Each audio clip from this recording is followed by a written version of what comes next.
What's going on, everybody? GemMint back again with another statue unboxing and review. This time we have the Spider-Man 2099 from XM Studios.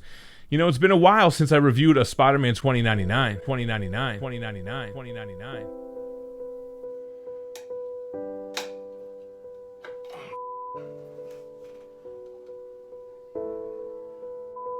Bro. Man. Oh man, that was pretty rough. Hopefully this experience will be way better than that one. Before we get started, make sure to hit that like button, subscribe to the channel, and hit the notification bell so you don't miss a video. We got a big giveaway going on for our next subscriber milestone of 150K, and we're giving away this Deja Thoris premium format by Sideshow. Stay tuned to the end of the video. I'll give you more details on that, but for now, let's get this guy off the table and start doing the unboxing.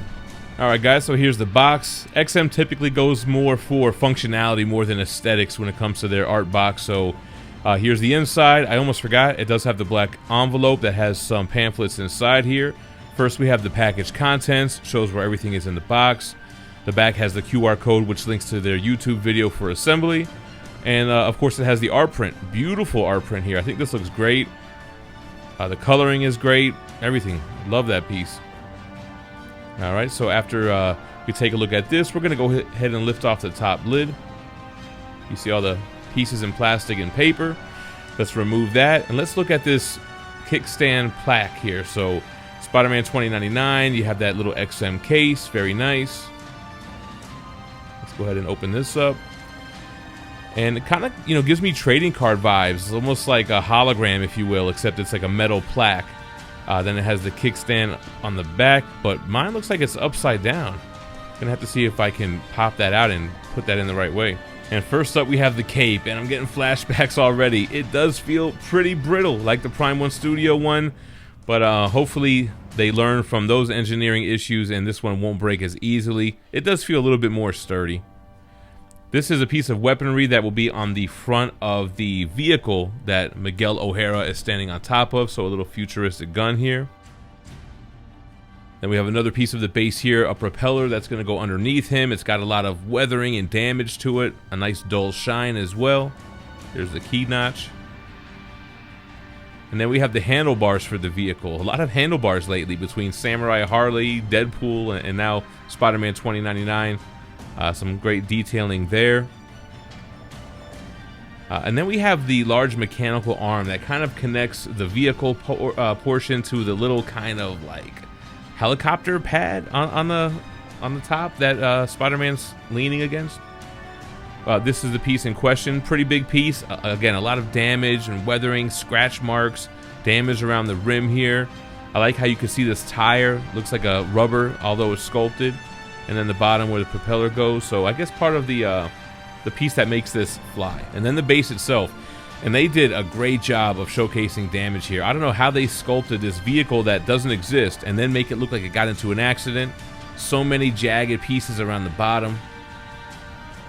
And then Spider-Man himself. So I feel like there's a little bit too much black on this piece, man. The shadowing on the front. I love the shine on the blue. You can see the sculpted in spikes on his fingers there. I mean, the costume design I like. The red part's raised up a little bit. You have the spikes on his forearms. A lot of texturing on the thighs and on different pieces of the costume like you see here on the back. And then some smooth parts. Some futuristic tread on the bottom of his feet. But yeah, the shadowing might be a little dark. Here's the unmasked portrait Miguel O'Hara. So they did a good job of being comic accurate with his eyes. He has these kind of red yellowish eyes. You can see his hair. That looks good, well sculpted. And the teeth look great too. They've been stepping up the game, and he does have fangs like in the comics. And then the masked portrait again. I feel like there's a little too much black on the front, man. I do like the dull shine. He's got the texturing kind of mesh on the front of his face. And I don't know if I really dig where it ends here on the top and that dark black shadowing, man. I don't know. Not really feeling that as much. Before we assemble them, a quick shout out to the sponsor of this video, Street Level Hero. SLHLA.com has exclusive variants with new drops every Tuesday and Thursday. They have this Hulk #1 from the new Donny Cates run that's about to start. You could save 10% off of this or any item on the store anytime you shop there by using the code GEMMINT at checkout. just like their sister site, THATSPIDERMANBOOTH.com, who has $30 mystery boxes.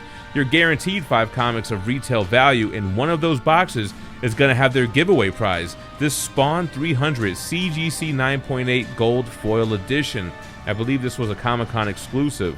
It's a 9.8 and will be in one of those boxes in the round that ends on October 27th. Use the same code GemMint and you'll save 10% every time you buy a box there. Alright, let's go ahead and get this base on the turntable. And we'll go ahead and start applying some of the base pieces. So that big kind of, what do you want to even call that? Drone? Propeller? Pad? I don't know. We'll put the propeller part underneath it, a little bit off camera. And then we're going to go ahead and add that mechanical arm that kind of connects those two pieces. So we'll wiggle that around until we get it right. Going to go ahead and put on the handlebars here. And then we'll swing it around and we'll get the gun on the front of the vehicle. Let's go ahead and key in Spider-Man 2099 right here. You got to be careful. His hand does lean up against that other portion up top, so you don't want to chip anything off, but he sits in flush, looks good. And then we'll get that cape on. So I do like the way that it notches in. It seems like it's going to be pretty sturdy. And then we'll get the portraits going. So we'll start here with the unmasked portrait, Miguel. We'll get some different angles of this guy as well because the shadowing kind of makes it a little hard to see sometimes. But that's the unmasked. And then of course we have the traditional masked portrait, which is probably what I would use 99.9% of the time. So there we go, guys. One of my favorite characters. Let's go ahead and take a look at him in full and do a review. Alright guys, there we have it. Definitely a better experience than the last time I unboxed and reviewed a Spider-Man 2099. So this guy retailed about $970, and it has an edition size of just $399. Being that the Prime 1 Studio one is long sold out, and it had some issues. Like the base was a little bit flimsy, the cape had issues, I had an issue with keying him in, and the fact that this has such a low ES makes me think this one might appreciate in value long term, which is always good to know as a collector. Let's take a look at the height. Now this guy has a pretty small footprint. It looks like his cape is the tallest point, which is under 19 inches. The base is got a pretty small footprint. It looks like it's about 13 inches in depth, and the width, he's more wide than he is deep, is about 15.5 inches. So a pretty small footprint on this guy, which I appreciate because I have a spot for him right there where my slanted wall is, and I think he's going to fit in great. So like I mentioned, Miguel O'Hara, Spider-Man 2099, one of my favorite characters, in my top 5 for sure, and we don't have very many quarter scale statues. This would be the second one. And I think they did a lot of great things with this. I think the base is amazing. They really tapped into that Peter David era and that futuristic type of, I want to say Brother Eye, but that's Batman. But like, I forget the name of like the police organization in Nueva York. But anyway, it looks like one of their futuristic cruisers, and it is completely demolished. I mean, I don't know how they sculpted in all of this battle damage. The bottom of the base has so much flailing out aspects, from exposed wires to just jagged pieces of metal sticking out.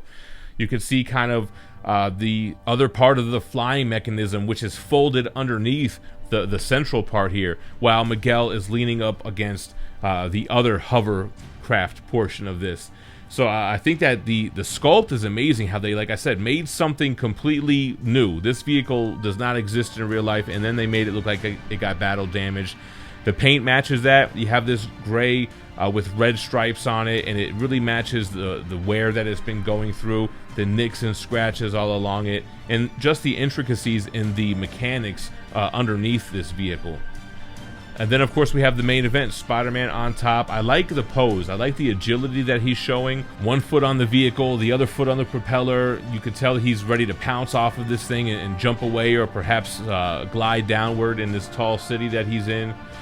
The costume design is interesting. You know, you can't really do 90s Spider-Man 2099 and make it look good, right? So they have to add modernization. You have to add texturing and line work and tactical things on the costume that would make sense in real life. And I am cool with that. And I do like the paint job. I like that kind of dull shine to it. I think Prime 1 did that a little bit better, and I think the shadowing might be a little too heavy on this one for my taste around his chest area. and around the face. But you know, this is the first time I'm looking at this assembled. That could grow on me, but it's something that I'm noticing right away.